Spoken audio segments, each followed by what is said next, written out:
ሰላም ጤና ይስጥልን። የተወደዳችሁና የተከበራችሁ የቻናላችን ተከታታዮች እንደምን አላችሁ? እጅግ ወሳኝና አነጋጋሪ በተለይ በሀገራችን ኢትዮጵያ በጉጉት ሲጠበቅ የነበረውን አዲሱን ረቂቅ አዋጅ አዲሱን መመሪያ በተመለከተ ተሻሽሎ ከዚህ በፊት የነበረው ክልከላ ሙሉ በሙሉ መነሳቱ እጅግ በጣም አነጋጋሪ ሆኗል። ይህንን በተመለከተ ሙሉ መግለጫውን ወደ እናንተ እናደርሳለን። በሌላው መረጃችን ከመንግስት ሰራተኞች ጋር በተያያዘ ተቃውሞ ስለመነሳቱ በዚህ ሰዓት አነጋጋሪ መረጃ ወጥቷል። ምንድነው? በምን ምክንያት? ወደ እናንተ እናደርሳለን። እንዲሁም አዲስ መመሪያ መውጣቱንም ሰምተናል። ከዚህ ጉዳይ ጋር ተያይዞ የገንዘብ ቅጣት ሊጣል ስለመሆኑ ተገልጿል። እንዴት ነው? በምንስ ምክንያት? ይህንና መሰል መረጃዎችን ወደ እናንተ እናደርሳለን። ቪዲዮን ላይክ፣ ቻናሉን ሰብስክራይብ እያደረጋችሁ እስከ መጨረሻው ድረስ ተከታተሉ። በቅድሚያም አዲስ መመሪያ መውጣቱ ተሰማ። በዚህም የገንዘብ ቅጣት ሊጣል ስለመሆኑ ይፋ ሆኗል። የአዲስ አበባ ከተማ ትራንስፖርት ቢሮ የኦፕሬሽን ዘርፍ ምክትል የቢሮ ኃላፊ የሆኑት አቶ ዳኛቸው በተናገሩት መግለጫ እየተስተዋለ ያለውን ያልተገባ የትራንስፖርት ታሪፍ ጭማሪና የመስመር መመሳጠር ችግሮችን ለመቅረፍ የከተማው ትራንስፖርት ቢሮ በተለያዩ እርምጃዎች ላይ ተዘጋጅቶ ሊወስድ መምጣቱን ይፋ አድርገዋል። በዚህም መሰረት የአዲስ አበባ ትራንስፖርት ቢሮ የታሪፍ ጭማሪ በሚያደርጉ አሽከርካሪዎች ላይ የ5000 ብር ቅጣት ሊጣል ስለመሆኑ ነው የተገለጸው። ቢሮው የህዝብ ትራንስፖርት ታሪፍን በማጥናትና በማስወሰን ረገድ ትልቅ ኃላፊነት እንዳለው የገለጹት የቢሮው የሥራ ኃላፊ የታሪፍ ተግባራዊነትን በቅርበት እየተቆጣጠረ እንደሚገኝም ገልጸዋል። በከተማ ከሚንቀሳቀሱ ከ15000 በላይ የህዝብ ትራንስፖርት ሰጪ መካከል አብዛኞቹ በህጋዊ መንገድ አገልግሎት እየሰጡ ቢሆንም አንዳንድ አሽከርካሪዎች ግን ህዝቡን ሲያማርሩ እየተስተዋለ ይገኛልን ብለዋል። በዚህም መሰረት ባለፈው ዓመት ብቻ ከ120,000 በላይ የሚሆኑ አሽከርካሪዎች ላይ የተለያየ ደረጃ ያለው አስተዳደራዊ እርምጃ መውሰዱንም ተናግረዋል። ከነዚህ አሽከርካሪዎች መካከል 25 በመቶ ያህሉ ከታሪፍ በላይ ሲያስከፍሉ የተገኙ መሆናቸውና ቀሪዎቹ ደግሞ መስመር ላይ በመመሳጠርና መሰል ጥፋቶችን የተመዘገበላቸው ናቸውም ብለዋል። እርምጃው በገንዘብ ቅጣት ብቻ የሚወሰን ሳይሆን ጥፋቱ ተደጋጋሚ ሆኖ ሲገኝ እስከ ሥራ ማገድ የሚያደርስ ጥብቅ ውሳኔ የተወሰደ መሆኑንም ገልጸዋል። ይህንን ችግር በዘላቂነት ለመፍታትም ቢሮው በ9417 ነፃ የጥቆማ መስመር አማካኝነት ከህዝቡ መረጃዎችን እየተቀበለ ይገኛልም ብለዋል። ህብረተሰቡ የታሪፍ ጭማሪ ሲያጋጥመው የአሽከርካሪውን ታርጋ ቁጥር በመያዝ ጥቆማ እንዲሰጥ ጥሪ ማቅረቡን በዚህ ሰዓት ተመልክተናል። በሌላው መረጃችን ከመንግስት ሰራተኞች ጋር በተያያዘ አነጋጋሪ መረጃ ወጣ።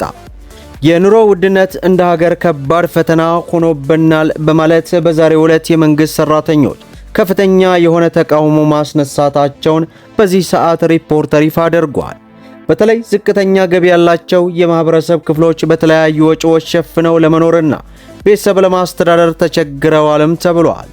መሰረታዊ የሚባሉ ነገሮችን አሟልቶ ለመኖር የሚቻል አልሆነም። የኑሮ ውድነትና የዋጋ ንረት የብዙዎችን ህይወት እያናጋ ይገኛልም ተብሏል።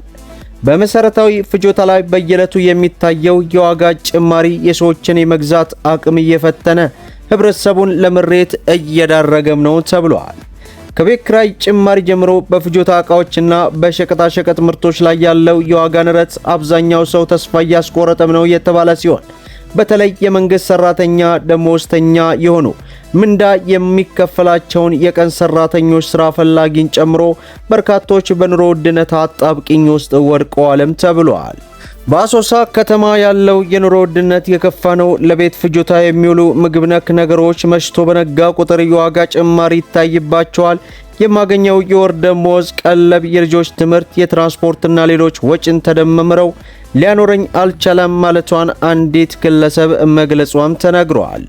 ከዕለት ዕለት እየጨመረ የመጣው የዋጋ ንረት አንጻር በደሞዝ መኖር የሚታሰብ እንዳልሆነ እስከ ቅርብ ጊዜ የተረጋጋ ነው የሚባለው የቤት ኪራይ እንኳን አሁን ላይ ዋጋው ከፍተኛ መሆኑ ባለ አንድ ክፍል ብቻ እስከ 10,000 ብር እየተከራየን እንገኛለን ብለዋል። በከተማው ያሉ ነጋዴዎች የዋጋ ንረቱ እንዲባባስ በማድረግ ረገድ የጎላ ድርሻ እንዳላቸው የክልሉ መንግስት የዋጋ ንረቱና የኑሮ ውድነትን ለማረጋጋት የሚሰራው ስራ አለ ብለውም እንደሚያምኑ ገልጸዋል። የአሶሳ ነዋሪ የሆነ የመንግስት ሰራተኛ ከወር እስከ ወር ለመድረስ ፈተና ሆኖበታል።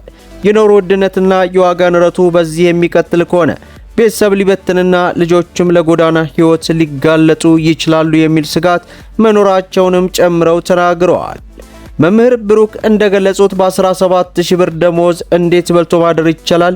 ልጅ ማሳደግ፣ ትዳር መምራትና ቤተሰብ መመስረት እንዴት ይታሰባል? ብንታመምስ መታከም የምንችለው እንዴት ነው? በማለትም መጠየቃቸው በዚህ ሰዓት አነጋጋሪ መሆኑንም ገልጸው በአሶሳ ከተማ ያለውን የዋጋ ንረት በተመለከተ ምላሽ እንዲሰጡን እየደወልንላቸው የቤንሻንጉል ጉሙዝ ክልል ንግድና ገበያ ልማት ቢሮ ኃላፊ አቶ አስር ለሁለት ወራት ከቢሮ ውጭ መሆናቸውንና ምክትል የቢሮ ኃላፊ ማግኘት እንደምንችል ቢገልጽም ለምክትል የቢሮ ኃላፊው አቶ ገርቢ በተንቀሳቃሽ የእጅ ስልክ በተደጋጋሚ ብንደውልም አጭር የጽሑፍ መልእክት ብንልክም እስካሁን ድረስ ምላሽ ሊሰጡን አልቻሉም ማለቱን ሪፖርተር በዚህ ሰዓት አስነብቦናል። በሌላው መረጃችን በጉጉት ሲጠበቅ የነበረውንና ከዚህ በፊት ጸድቆ የነበረው አዲሱን ረቂቅ አዋጅ አዲሱን መመሪያ በተመለከተ መሻሻሉ በዚህ ሰዓት ይፋ ሆኗል።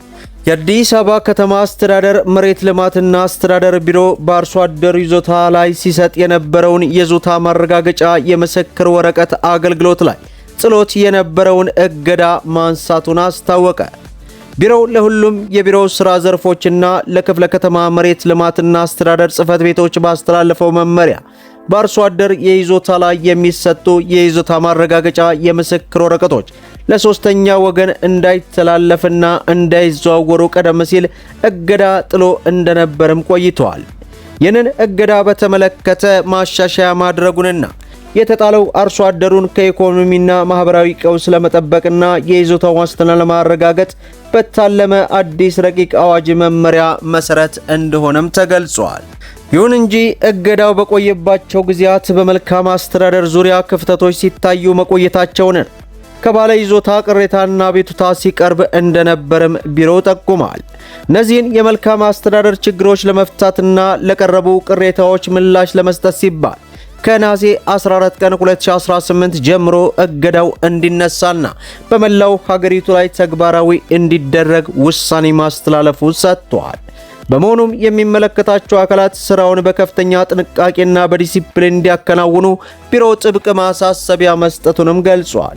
የአዲስ አበባ ከተማ አስተዳደር የመሬት ልማትና አስተዳደር ቢሮ ለአርሶ አደር የሚሰጥ የመኖሪያ ቤት፣ የድርጅትና የግብርና መጠቀሚያ የይዞታ ማረጋገጫ የምስክር ወረቀት ላይ እገዳ ጥሎ የነበረው ከጥር 5 ቀን 2018 ጀምሮም እንደነበር በዚህ ሰዓት የወጣው ሪፖርት አስነብቦናል። መደመጥ ያለባቸው ወሳኝና አነጋጋሪ የሆኑ መረጃዎችን ይመስላሉ። ቪዲዮን ላይክ ሸር አድርጉት እያሉ እስከ ፍጻሜው ድረስ አብራችሁን ስለቆያችሁ ልባዊ ምስጋናችን እየሰጠን በሌላ ቪዲዮ እስከምንገናኝ ወሰላሙ አለይኩም ወራህመቱላህ